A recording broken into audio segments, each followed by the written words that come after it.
Welcome to Eternal Manna, the daily devotional broadcast of Grace Gospel Church. Unbelievable that we have spent almost 7 days on one verse, Philippians 2:27. So today we move to verse 28.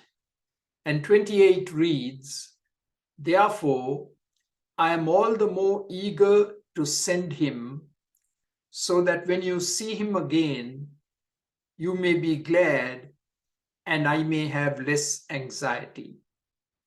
Paul is eager, willing, ready to send Epaphroditus back to the Philippian church. Epaphroditus has recovered from his illness. He has regained his strength, and Paul believes the time is right for him to be reunited with his beloved Philippian church. Paul is going to miss him. Paul loved having him around. He was a companion, great encouragement to Paul. But Paul was not selfish. Paul realized that Epaphroditus belonged to the local church and he need to be sent back there. And Paul says, when I do that, I will have less anxiety and I will be at peace. To know that he's back where he belongs, not just to the church, but also to his family. Less anxiety. Paul had been very anxious about his physical well-being. And now that anxiety has been relieved. And by the way, Paul talks about anxiety. Sometimes we put Paul up on a pedestal and think that he was free of anxiety. But I love what Paul says here, that he went through a season of anxiety. And that encourages us, because you and I go through times of anxiety.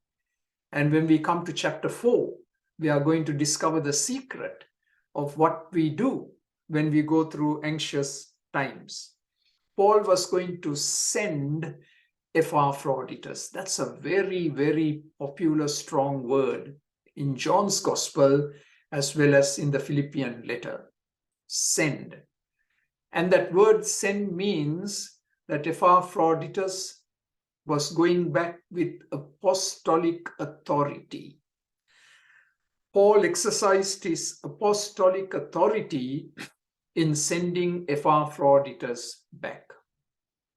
I'm sure Epaphroditus would have made a case to Paul that he needs to stay a little longer with the apostle, but the apostle would not have anything of it. So Epaphroditus was obedient to apostolic authority. And that's another lesson we need to learn, that we have to be obedient to godly leadership. And in that process, God will bless the whole church. And when Epaphroditus went back to the Philippian church, what a reunion he would have had. There would have been hugs, and there would have been tears copiously shed. And of course, there would have been the telling of stories over coffee.